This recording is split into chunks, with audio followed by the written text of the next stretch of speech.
신앙의 원형이라는 제목으로 함께 은혜의 말씀을 함께 나누기를 간절히 원합니다. 제가 굉장히 오늘 말씀을 통해서 무슨 말씀을 할까 굉장히 고민을 많이 했어요. 그러다가 이 말씀은 꼭 해야 되겠다라고 하는 그런 생각이 든 말씀이 있었습니다. 그것은 무엇이냐면 보이지 않는 기적이에요. 보이지 않는 기적. 여러분들께서 지금 선교대회를 통하여서 우리 많은 선교사님들에게 초대해 주시고 후원해 주시고 또 이렇게 환영해 주시고 사랑해 주시고 또한 이렇게 대접해 주시고 세워 주시고 이 과정들이 때로는 1년 가운데 우리는 어떤 하나의 일련의 행사와 같이 우리가 그것을 바라볼 때가 참 많이 있습니다. 그런데 그것이 그냥 행사로 끝나면은 그냥 행사로 끝나요. 근데 그 행사와 때로는 우리 가운데 있는 이러한 사건들이라는 곳에 의미가 주어지면 굉장히 큰 가치가 되어질 수 있다는 것을 저는 꼭 말씀을 드리고 싶었습니다. 즉 사건이나 행사에 의미가 붙으면 그것이 가치가 될 수 있다라고 하는 것입니다. 지난해 크리스마스 때 이런 일이 있었어요. 크리스마스 행사를 기획을 하면서 여러 가지로 고민이 많았습니다. 예산이 많이 부족했고 어떻게 크리스마스 행사를 이루어 나갈 것인가 가지고 사역자들과 함께 또한 가족들이 함께 기도를 많이 했습니다. 그 가운데에 이곳과 저곳에서 후원들이 들어와서 크리스마스 행사를 하게 되었어요. 근데 크리스마스 행사의 주제가 무엇이냐면 미라클 크리스마스였어요. 미라클 크리스마스, 기적의 성탄절이 되게 하자라고 하는 주제를 가지고 성탄절을 준비하게 되었습니다. 그때 우리는 기도했습니다. 하나님, 기적이 무엇일까요? 그 주제에 대해서 함께 사역자들과 함께 고민했습니다. 어떤 기적을 만들어야 될까요? 어떻게 기적을 우리가 준비해야 될까요? 하는 그 기적에 대해서 함께 기도하면서 많은 시간들을 회의를 했습니다. 요즘은 회의가 짧아야 된다고 하는데 저희는 회의를 굉장히 즐기는 편입니다. 그래서 회의를 길게 했어요. 그리고 내린 결론이 하나 있습니다. 우리가 늘 크리스마스 행사를 하면서 지금까지 늘 행사와 같이 우리가 했던 대로 했던 그 행사를 지금까지 이루어져 왔는데 이번 행사는 좀 다르게 하자라는 것이었습니다. 그래서 크리스마스 때는 항상 부모님께 물었어요. 아이들에게 어떤 선물을 해 주었으면 좋을까요? 하면은 부모님들은 항상 그런 얘기를 했습니다. 스쿨백, 그러니까 학교 가방, 뭐 유니폼, 그 다음에 학교 신발 이런 걸 얘기를 합니다. 늘 똑같았어요. 13년 사역을 하면서 부모님들에게 물어보면 항상 똑같은 얘기를 합니다. 왜냐하면 학교를 가야 되기 때문에 학교 가방이 필요하죠. 신발이 필요하죠. 그것을 준비하는 것이 힘들고 어려우니까 이번 기회를 통해서 그런 것을 준비하고자 합니다. 근데 올해는 좀 다르게 한번 해보자라고 하는 생각을 했습니다. 왜냐하면은 아이들에게 어려운 나라에 살면은 아이들에게 권리가 없습니다. 우리도 자라면서 그런 걸 많이 겪었습니다. 어렸을 때 아이들의 권리가 없어요. 어디 가서 외식을 하더라도 아이들에게 물어보는 법이 없습니다. 아버지가 추어탕 그러면 그냥 따라가야 되는 것입니다. 내가 아무리 싫어도 그냥 추어탕 먹어야 되는 거예요. 그것이 우리에겐 권리가 없었습니다. 그 나라도 마찬가지입니다. 어렸기 때문에 아이들에게 권리가 없어요. 주면 받고요, 주는 대로 먹어야 합니다.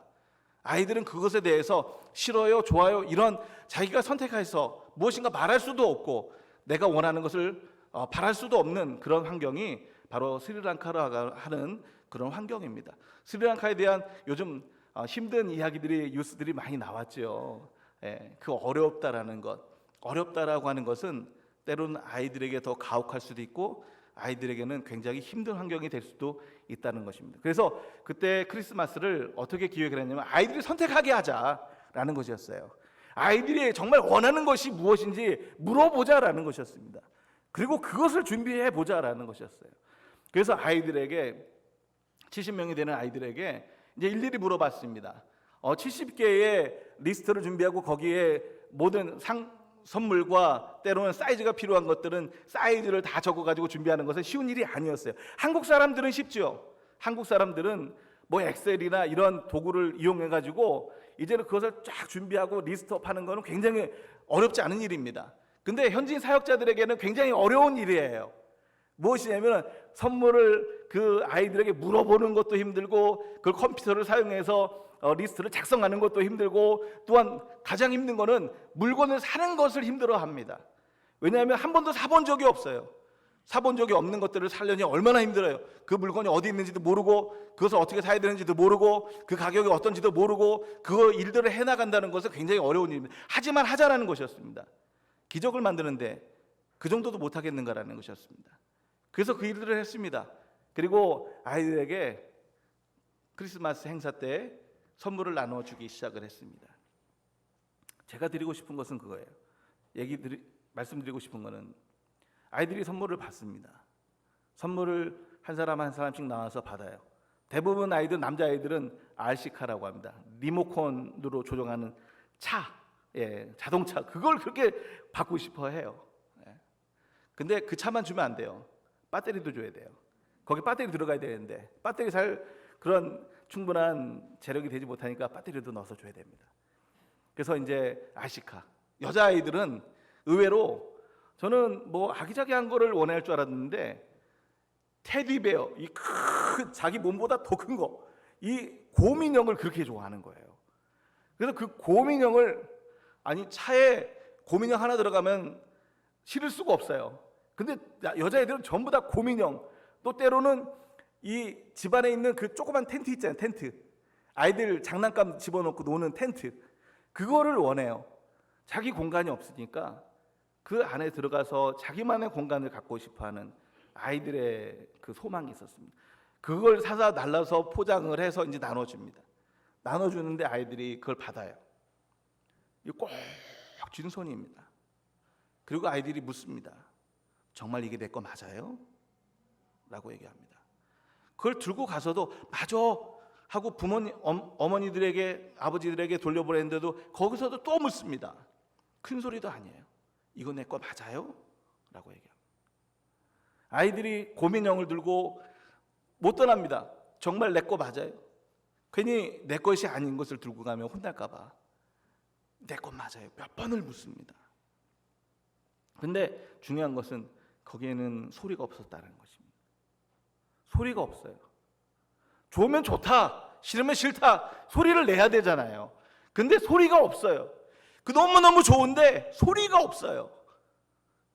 저는 그걸 침묵 속의 기쁨이라고 얘기합니다. 소리가 없는데 이 성전 안에 그 행사를 하는데 기쁨이 가득해요. 근데 기쁨에 소리가 없어요. 얼마나 가슴 아픈지 아십니까? 자기가 좋은데 좋다라는 표현, 그 선택조차도, 내가 입이 있는데 말할 수 있는 그조차도 내가 스스로 올바로 선택할 수 없는 아이들, 근데 그것이 너무 기쁜데 소리 없이 받아가는 그 아이들의 모습을 봅니다.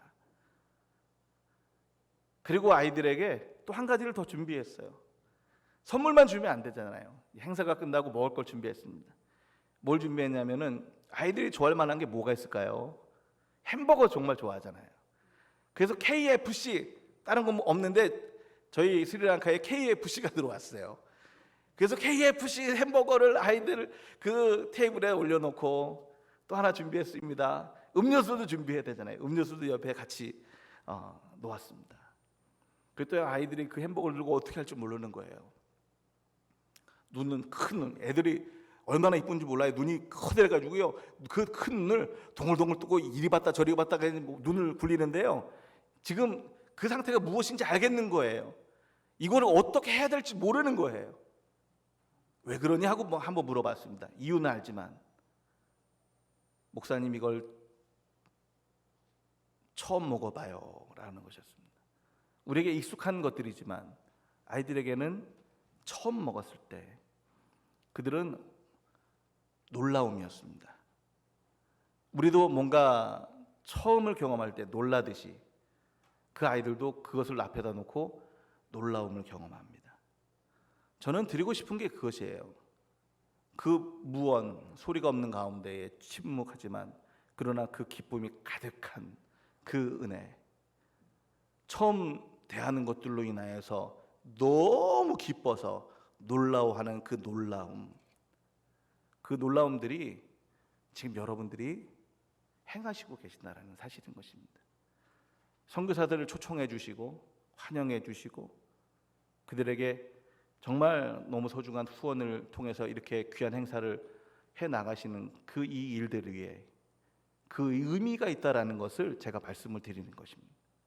그리고 여러분들이 행하시는 그 일들이 가치가 있다라는 것입니다.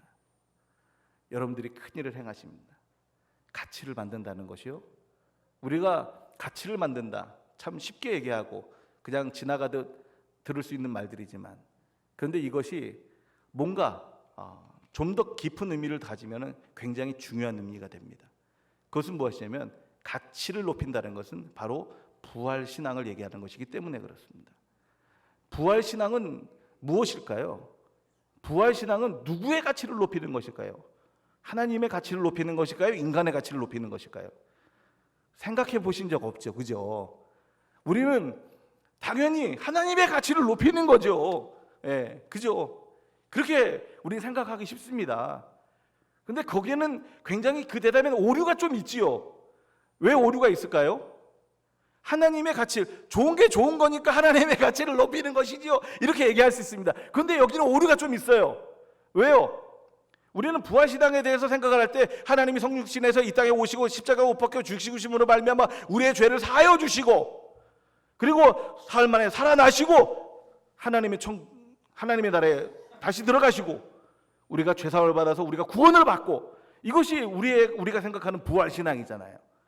근데 이 부활신앙을 좀 더 생각해 보면은, 이것이 우리가 가치적인 면에서 우리가 그 관점으로 바라볼 때 이거 좀 더 의미가 달라지는 것입니다. 부활신앙, 누구의 가치를 높이냐는 것이죠. 하나님의 가치를 높이는 것일까요? 인간의 가치를 높이는 것일까요? 하나님의 가치를, 당연히 하나님의 가치를 높이는 것 같죠. 근데 문제가 좀 있죠. 하나님은 더 이상 높아질 가치가 없는데 우리가 어떻게 가치를 높입니까, 인간이? 그렇지 않습니까? 하나님은 완전한 가치이세요, 가치.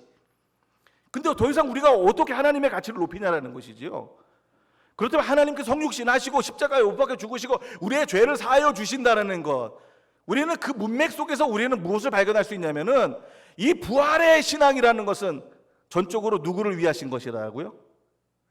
인간의 가치를 높이시는 일이라는 것이죠. 인간의 가치가 높아졌잖아요. 죽을 수밖에 없는 인간이 살아났잖아요. 인간의 가치가 높아졌잖아요. 병든 자가 나았잖아요. 인간의 가치가 높아졌잖아요. 안진뱅에 일어났지 않습니까? 인간의 가치가 높아졌잖아요. 인간의 가치를 높여주셨죠.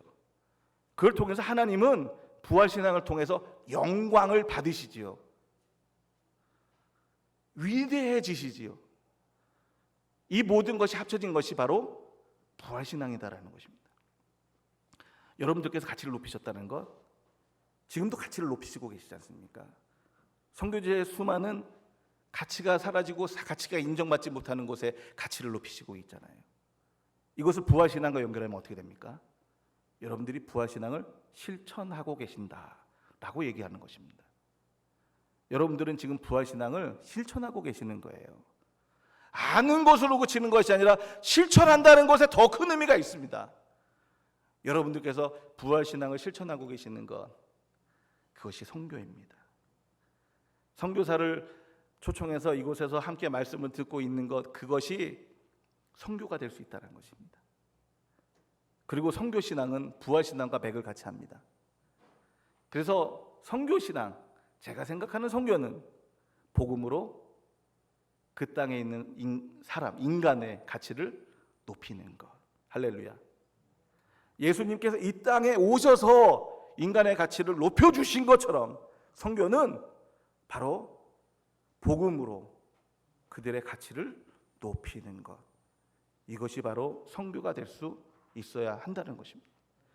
단지 복음만 뿌리는 것으로 그치는 것이 아니라 인간의 가치가 높아져야 한다는 것이죠. 영적으로나 육적으로나 모든 것에 있어서 그 가치가 높아질 때 우리는 그것을 선교라고 부를 수가 있습니다. 수많은 사람들이 자기의 기분으로 선교할 수도 있습니다. 자기의 방식으로 선교할 수 있습니다. 하지만 행하였지만 예수 그리스도께서 이 땅에 오셔서 인간의 가치를 높여주심과 같이 높여주심이 없다면 그것은 내가 기뻐서 하는 일로밖에 그치지 일 수밖에 없다는 것입니다. 오늘 우리가 선교신앙을 실천하고 있는 것입니다. 할렐루야. 여러분들께서 굉장히 중요한 일을 하고 계신다는 것을 제가 꼭 말씀을 드리고 싶었다는 것입니다. 지금 선교사를 초대해서 선교 대회를 하고 이 모든 일들이 얼마나 가치 있는 일인가. 얼마나 훌륭한 일인가. 이걸 내 스스로 내 마음속에 그것이 기쁨이 되지 못한다면 이것은 또 한 해가 지나가는 동안에 잊어버리는 사건이 될 수밖에 없어요. 이 모든 일이 기대가 되기를 원합니다. 가치가 있으면 기대하게 됩니다. 올해는 무슨 일이 일어날까? 올해는 어떤 가치, 어떤 감사가 우리의 삶 속에 넘쳐날 수 있을까? 기대하게 됩니다. 기대하면 뜨거워집니다. 뜨거워지면요, 내가 한 번도 상상하지 못했던 일들을 행하게 하시고, 내가 한 번도 생각하지 못했던 곳에 있게 하시며, 그곳에서 하나님의 놀라운 역사를 경험하게 하십니다. 가치가 있다는 것은 역사를 경험하는 것입니다. 제자들이 하나님의 말씀으로 뜨거워질 때, 그것의 가치를 느낄 때 그들은 어떤 일을 한 번도 행해보지 않은 일들을 행합니다. 제자들이 베드로와 야고보와 그 안드레 그 어부들도 하나님의 말씀으로 그 가치를 느끼고 뜨거워질 때 깊은 곳으로 가서 그물을 내려라. 정신 나간 짓이지요. 어부들이 생각할 때는 지금 해가 다 떴는데 깊은 데로 가서 왜 그물을 내립니까? 그들이 가진 그물은 얕은 곳에서 잡는 그물일 뿐인데, 근데 깊은 곳에 가지요. 그 사건을 통해서 우리에게 가르쳐주고 있는 것은 뜨거움입니다. 강을 건너서 오병의 역사를 행하시고 강을 건너가자고 하십니다. 배를 타고 가십니다. 그때 어떤 일이 벌어집니까? 풍랑을 만나죠. 풍랑을 만났는데 어떤 일이 벌어졌습니까? 죽을 것 같았죠. 하지만 그들이 왜 배를 타고 그 시간에 그 바다를 건너가고 있었을까요? 그들은 바다를 건너는 것을 절대적으로 싫어합니다. 유대인들은, 이스라엘 사람들은 뭘 싫어한다고요? 물을 싫어합니다. 왜냐하면 유목민족들이기 때문에 물을 굉장히 두려워해요.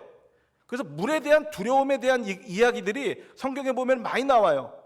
리워야단, 물속에 괴물이 산다는 거예요. 왜냐하면 땅에 있을 때는 뭔가 위험을 처해도 뭐 돌팔매질을 하고 막대기를 가지고 뭐 곰도 내쫓고 사자도 내쫓을 수 있지만은 물에 가면요 사람이 무기력해지거든요. 물에 빠져 죽거든요. 그러니까 물에는 괴물이 산다고 생각을 하고 있었어요. 근데 그곳을 가다가 풍랑을 만나요. 근데 왜 건너갔을까요? 그 괴물이 산다고 하는 그곳에 풍랑이 분명히 일어날 걸 뻔히 알면서도 왜 그곳을 건너가야만 했을까요? 뜨거움이었다는 것이죠. 마음에 뜨거우니까 예수님 건너가자니 가는 것입니다. 예. 안 뜨거우면요 이성이 살아서 아이고 이 시간은 안 됩니다. 예수님이 말씀하셔도 안 돼요. 근데 뜨거움이 한번 임하면요 이성이 줄어들고 신앙이 위로 올라가죠. 이성이 앞서던 것이 바뀝니다. 자리가. 신앙이 앞서가기 시작할 때 어떤 일이 벌어지냐면요 아멘 하고 갑니다. 그러다가 풍랑 만나죠. 근데 중요한 것은 고난은 많은 설교를 통해서 우리가 축복이다 하는데 저는 잘 동의하기 어렵습니다. 고난은 고난이죠. 어렵죠. 고난이 축복입니까? 고난 다가올 때 아이고 이거 축복입니다 하시는 분들 제가 본 적이 없습니다. 아이고 죽겠어요 라고 얘기를 합니다. 고통은 어렵죠. 근데 정확하게 말하면 고난은 영적으로 성장할 수 있는 기회를 주는 것이죠. 이걸 줄여서 축복이라고 얘기하는 것입니다. 성장할 수 있는 기회가, 사람들은 어려울 때 성장을 합니다. 고난을 겪어보면서 경험이 쌓이고 그걸 통해서 배우게 되는 것입니다. 성장할 수 있는 기회가 되는 것이 고난이지, 고난이 축복, 단지 줄여서 얘기해. 근데 그게 대화의 경륜이라고 합니다. 말에는 그 규칙이 있어요. 이것과 저것이 만나서 참이 되거나 때로는 거짓이 되는 것, 그것이 대화의 룰이 있는데 고난은 축복이다. 이것은 뭐가 되냐면 그 대화의 법칙 중에 질의 법칙이 있습니다. 참이냐 거짓이냐가 분명해야 되는데 이거는 뭐가 되냐면 거짓이죠. 고난이 축복이 어떻게 됩니까? 축복이 됩니까? 아니 예를 들어서 침대는 과학이다 그러면 이게 말이 됩니까? 말이 안 되는 것이죠. 하지만 거기 안에는 대화의 법칙을 깨는 데는 이유가 하나 있습니다. 함축이라는 것, 더 깊은 의미가 있다는 것. 근데 그 고난은 축복입니다를 함축된 의미를 끄집어내면 고난은 영적으로 성장할 수 있는 기회가 된다라는 것입니다. 성장합니다. 그러고 나서 바람이 오고 파도가 칠 때 예수님이 깨어나시지요. 일어나십시오. 예수님 깨어나시지요. 그리고 그곳에서 무엇을 보게 되냐면 하나님의 역사를 보게 됩니다. 바람아 잠잠할지어다 파도야 그쳐라 라고 하시는 자연이 예수님의 말에 순종하는 모습을 보며 그들은 기이 여겼더라. 할렐루야. 뜨거움이 이끈 것이 하나님의 기적을 보는 것이었습니다. 고난을 이기고 그 속에서 하나님의 영광을 보는 것이었습니다. 여러분들께서 이 일을 통해서 가치를 실현해 나가는 이 일들이 하나님의 기적이 될 수 있다는 것, 하나님의 역사를 볼 수 있게 된다는 것, 우리가 오늘 여러분들께서 이 선교대회를 통하여 행하시는 이 모든 일이 얼마나 가치 있고 훌륭하고 위대한 일인가를 여러분들이 꼭 아셨으면 좋겠다. 이건 선교사가 얘기하지 않으면 모르는 일이잖아요, 그죠? 예. 그렇기 때문에 오늘 그 말씀을 꼭 드리고 싶었다는 것입니다. 오늘 말씀도 이 말씀을 단지 위대한 어머니의 기도, 사무엘을 낳은 어머니 한나 그 이야기로만 보면은 그냥 간단히 끝나는 일이지만 그러나 이곳에 좀 의미를 더해 볼게요. 그리고 그 가치가 무엇인지 한번 보겠습니다. 오늘 말씀에 보면은 한나가 기도하러 갔죠. 하나님 애를 낳게 해주세요. 내가 애를 못 낳아서 억울한 일을 당합니다. 내 남편 애가 나가 두 번째 부인을 맞이했는데 그 이름이 분이 납니다. 분이 나게 합니다. 굉장히 분이 납니다. 예, 내가 이 분이 나서 견딜 수가 없습니다. 한나가 그래서 분이 나서 기도했다고 성경에 나오잖아요. 예, 분이 나서 기도합니다. 그때 하나님께서 응답해 주셔서 애를 낳죠. 그게 사무엘이고 위대한 선지자 중에 선지자, 하나님의 위대한 사자가 되어서 나라를 건설하게 하시는데 귀하게 쓰임받는 인물이 나오게 됩니다. 우리가 이렇게 보면은 한나의 기도에 초점을 맞춰서 위대한 어머니가 됩니다. 근데 이것을 잘 보면 이 성경 본문에 보면은 숨겨져 있는 의미가 있죠. 아까도 함축이라고 했는데 때로는 함의라고도 얘기합니다. 이 함이라고 하는 것, 그 의미가 안에 깊이 있어서 보이지 않는 것들이 있습니다. 그것을 한번 꺼내보자라는 것이죠. 오늘 말씀에 보면 엘가나는 굉장히 좋은 사람으로 비춰지고 엘리라고 하는 제사장은 굉장히 나쁜 사람처럼 보입니다. 자녀들 때문에, 홈리와 비나스 때문에. 근데 좀 더 들여다보면 이게 좀 바뀌어요. 엘가나는 근데 결혼을 몇 번 했습니까?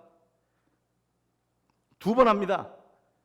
첫 번째 한나와 결혼하고 두 번째는 분인나와 결혼합니다. 한나가 애를 낳지 못하니까 분인나와 결혼해서 아이를 낳지요.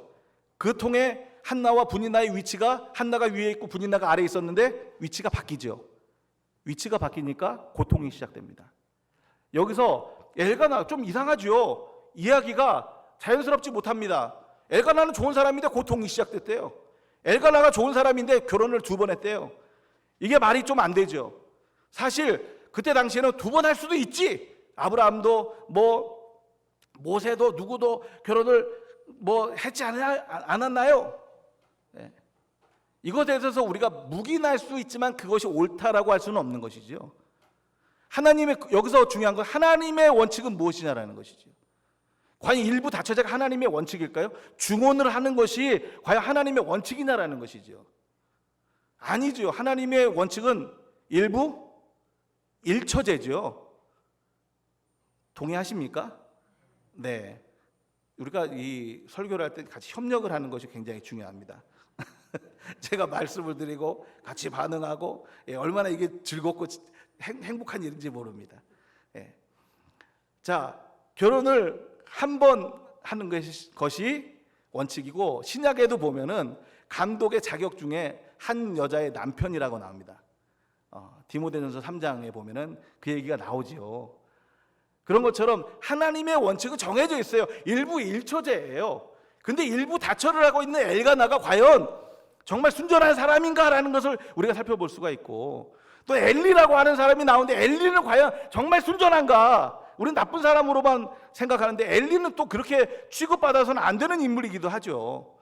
홈리와 비느하스라고 하는 아들 세대의 전쟁이 발발하고 그 아이들의 그 부패가 있었지만은, 그러나 엘리라고 하는 제사장, 즉 그 선지자는 어떤 사람이었냐면 벌써 40년 동안 전쟁을 치르지 않고 있는 상황에서 살고 있는 제사장이에요.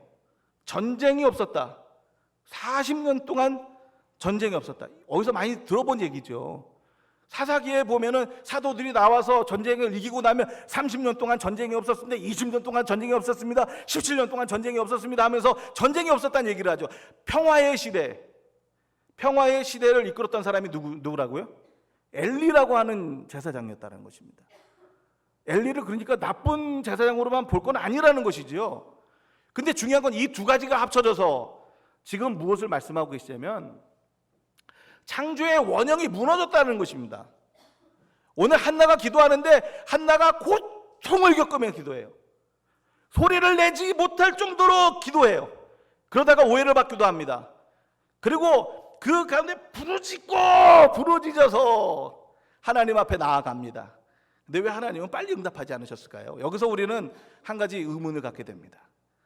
즉 그때 당시에 엘가나가 선한 사람도, 순전한 사람도 좋고 엘리가 어떤 사람인가도 좋은데 이 본문이 가르쳐주고 있는 것은 원형을 잊어버렸다는 것입니다. 창조의 원형이 무너졌다는 거예요. 이 무너졌기 때문에 한나가 기도를 하는데 그렇게 힘들어요. 기도를 향해 나아가는데 분인나가 나타나서 고통을 주고 괴롭게 하고 정말 마음을 쏟아놓고 애간장을 쏟아놓고 막 부르짖으며 피를 토하듯 기도해야만 하는 그 환경을 하나님이 만드실 수밖에 없는 거예요. 그렇게 하지 않으면 창조의 원형을 향해서 가지 않기 때문에 그렇습니다. 굉장히 중요한 이야기죠. 이 시대가 창조의 원형이 무너져서 창조의 원형이 무너지면 고통이 시작된다는 것을 우리에게 가르쳐주고 있는 것입니다. 그리고 오늘 이 본문을 통해서 우리에게 가르쳐 주시는 것은 무엇일까요? 아까도 저에게 협력해야 된다고 말씀드렸지만 우리는 이 이야기를 통해서 하나님의 말씀을 통해서도 우리 협력해야 합니다. 창조의 원형이 무너졌어 라고 지금 하나님이 말씀하고 계십니다. 창조의 원형이 사라졌다고 라고 말씀하고 계십니다. 이 본문에 대해서 우리는 어떻게 반응을 해야 될까요? 창조의 원형을 회복하면 되는 것이죠. 간단합니다. 협력한다는 게 별거 아니에요.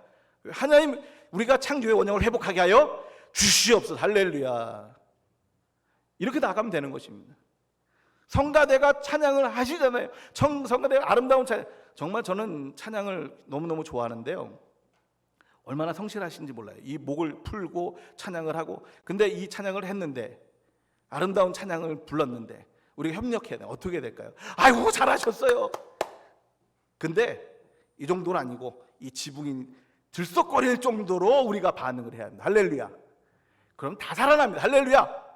뭔 찬양을 불러도 다 살아난다니까요. 이 반응이 얼마나 위대한 힘이 있는지 몰라요. 이제 다음부터 우리 찬양대가 찬양하면 그냥 이 천장이 들썩거릴 정도로 반응해 주시기를 간절히 원합니다. 네. 그럼 우리 성가대 찬양할 때 이 성전이 들썩거리는 찬양을 하게 하시는 역사가 일어나게 될 줄로 믿습니다. 여의도를 흔들게 하시고, 할렐루야. 여의도를 변화시키는 하나님의 역사. 이곳에 있는 불신자들을 하나님께로 다 데려오고 우상과 사신을 떠나가게 하시는 하나님의 역사가 이 교회를 통하여 이루어지는 역사가 일어나게 될 줄로 믿습니다. 창조의 원형, 그걸 회복해야 됩니다. 그것이 한나의 기도입니다. 원형을 회복하는 방법, 그것이 기도라는 것입니다. 오늘 기도에 대해서 저는 할 말이 굉장히 많은데 시간대로 맞춰야 됩니다. 기도란 무엇일까요? 기도에 대해서 많은 사람들이 뭐 기복이다 얘기를 해요. 자꾸 뭐 우리가 뭐 기도를 뭐 기복이니 뭐냐 하면서 자꾸 그걸 구분하려고 합니다. 근데 여기에는 굉장히 문제가 많아요. 종교에는 기복이라는 요소가 당연히 있습니다. 모든 종교에는. 이 말이 무슨 말이냐면요, 기복, 하나님이 복을 나에게 주신다라는 것이지요. 그런데 기복의 요소가 없는 종교 보신 적 있나요? 기복의 요소는 어디 가나 있어요.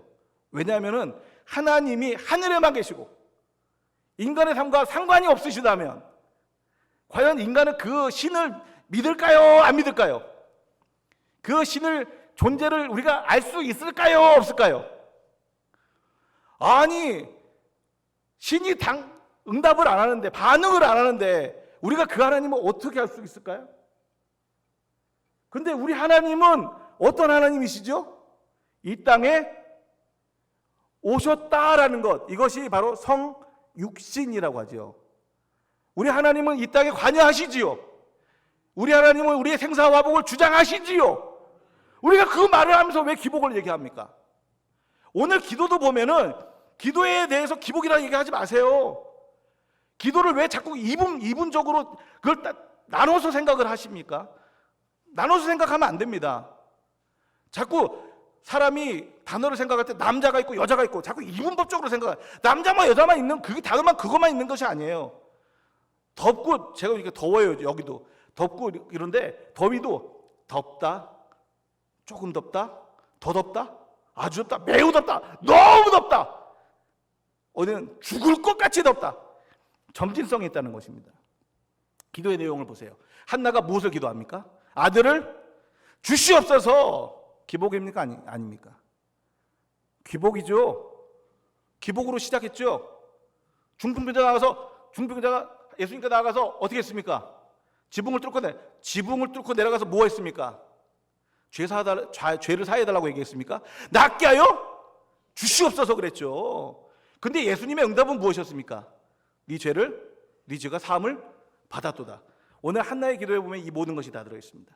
기복으로 시작하죠. 근데 하나님, 내가 내 아들을 낳게 하시면은 삭도의 머리 삭도를 내지 아니하고 하나님께 드리겠습니다 라고 얘기를 합니다. 자, 주세요 라고 얘기했다가 뭘로 끝났습니까? 드리겠습니다로 끝났습니다. 자, 이 모든 것이 무엇이냐면 기도다라고 하는 것이지요. 제가 드리고 싶은 것은 낮은 차원의 기도, 높은 차원의 기도 나누지 말라는 것입니다. 기도의 시작이 방해받지 말라는 것입니다. 기도의 시작은 주시옵소서로 시작을 했어요. 근데 하나님을 만나고 나니까 드리겠습니다로 끝났습니다. 기도는 이 모든 과정이 기도라는 것이죠. 기도에 방해를 받지 마세요.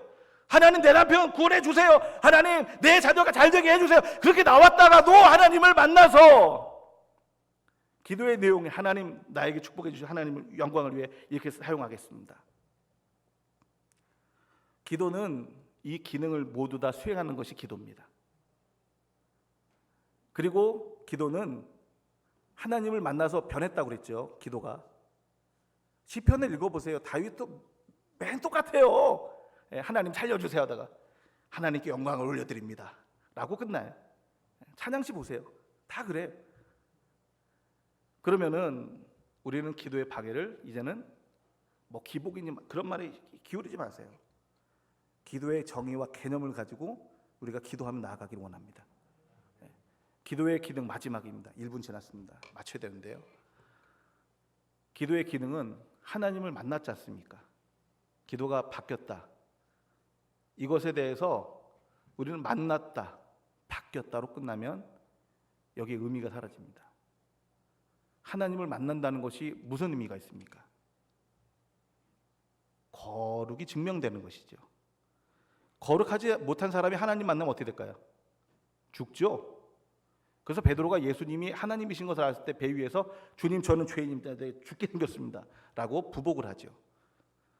모세가 시내산에 올라갔다 내려왔을 때 이스라엘 민족 백성들이 하나님이 직접 우리에게 말씀하지 못하게 하시고 당신이 되어나여 우리에게 말씀하게 하옵소서. 그 얼굴에 수건을 가리고 내려왔다고 얘기했죠. 하나님을 직접 보면 죽지요. 그런데 우리가 기도할 때 우리는 거룩하지 않지 않습니까? 죄가 많은 인간이지 않습니까?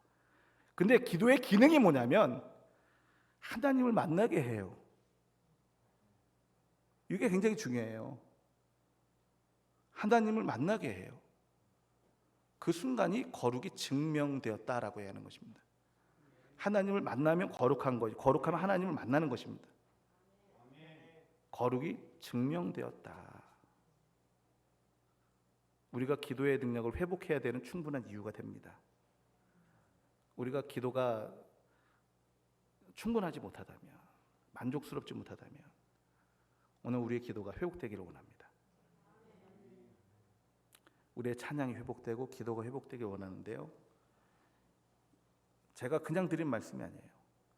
저는 이 성전에 지붕이 들썩거리고 이 성전 건물이 들썩거리고, 제가 항상 현지에서도 예배를 드리면서 항상 제가 부탁하는 것이 있습니다. 현지인들에게도 또한 한인 섬기시는 분들에게도